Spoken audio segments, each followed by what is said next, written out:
In this tutorial, we are going to do a study of a Falcon skull. It is going to be a surface project.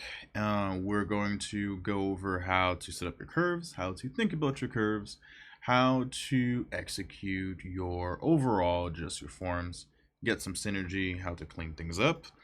And there will also be a couple of tech demos because I think some of the skills, they kind of needed their own video.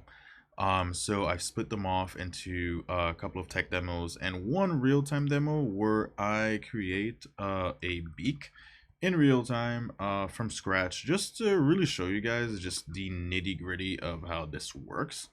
And we will go over a lot of theory crafting. I have shared incremented models so that you guys can kind of see how these things progress over time and actually just dissect the models yourself if you are that kind of